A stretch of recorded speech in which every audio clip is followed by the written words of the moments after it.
እሺ በ5 አመት ውስጥ ቢያንስ ስንቱን ትሰጣላችሁ? ለምሳሌ ግማሽ ያህሉን እናድላለን 300 ሺህ ለነዛ ሰዎች የምናደርገው ግን ቁጠባቸውን በጨመሩ ቁጥር መንግስት ላይ እምነት ኖሯቸው ቤታቸውን እንደሚያገኙ ተስፋ እንሰጣቸዋለን። ስለዚህ በ5 አመት ውስጥ 300 ሺህ ቤቶችን ትገነባላችሁ። 300 ሺህ ቤቶች ይዛለ ቀሪ ሰዎችም ቤታቸውን እንደሚያገኙ ግን እርግጠኞች ነን።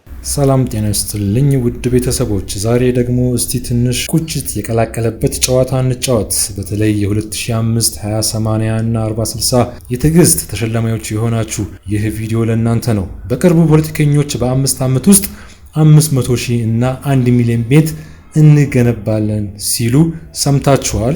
እኔ የቆጠርኩት ግን ቤቱን ሳይሆን እየረገፈ ያለውን ጸጉሬንና እድሜን ነው። ለመሆኑ በ2005 ዓ.ም ስንመዘገብ የነበረን ስልክ ታስታውሳላችሁን ጓደኞቼ? ያኔ ስንመዘገብ እጃችን ላይ የነበረው ኖኪያ 3310 ስልክ ነበር። ቴክኖሎጂ ተራምዶ ፌስቡክ መጥቶ ቲክቶክ ገዝፎ ዛሬ አርቲፊሻል ኢንተለጀንስ AI ዓለምን እየመራ ነው። የኛ የጋራ መኖሪያ ቤት ግን አሁንም ሎዲንግ ላይ ነው። ያኔ ስንመዘገብ ወጣት ነበር።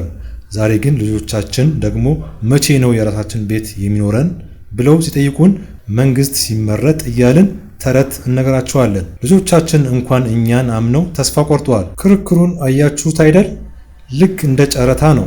አንዱ 300 ሺህ እገነባለሁ ይላል፣ ሌላኛው ከቀነስክ አይሆንም እኔ 1 ሚሊዮን ይላል። ኧረ እንደው ተውን። እኛ ለ20 ዓመታት የቤት ክራይ እንደ ደሞዝ እየተቆረጠብን ኑሮ አንገታችን ላይ ቆሞ የቆጠብናት ቁጠባ ዛሬ ላይ ቤቱን ሳይሆን ልጆቻችን ደብተር መግዣ እንኳን ትበቃ እንደሆነ እንጂ የ2005 ተመዝጋቢዎችማ ቁጠባ ሳይሆን ለንስሐ የሚሆን ጊዜ ነው የሰጡን። ይሁንና ተስፋ ባይኖር ኖሮ ሰው አይኖርም ነበር ይባላል። እኛ የ2005 ተመዝጋቢዎች ግን ተስፋን ሳይሆን ትዕግስትን ዳግም የፈጠርን ሰዎች ነን። ፖለቲከኞቻችን የ500 ሺህ እና የ1 ሚሊዮን ሲሉ እኛን ሳይሆን ተከታዩን ትውልድ ለማባባል ካልሆነ በቀር በአዲስ አበባ ላይ ጀምረናል። በዛ ፍጥነት ከሄድን ያልነውን 1.5 ሚሊዮን ቤት በሚቀጥሉት 5 ዓመታት በተሟላ መልኩ ማሳካት እንችላለን።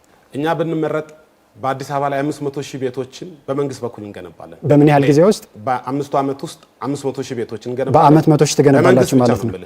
በመንግስት በግል አጋርነት ከዜጎችና ባለሀብቶችን በማጣመር በመሳሰሉት ተጨማሪ 500 ሺህ ቤቶችን እንገነባለን። በድምሩ 1 ሚሊዮን ቤቶችን በ5 ዓመት ውስጥ እንገነባለን።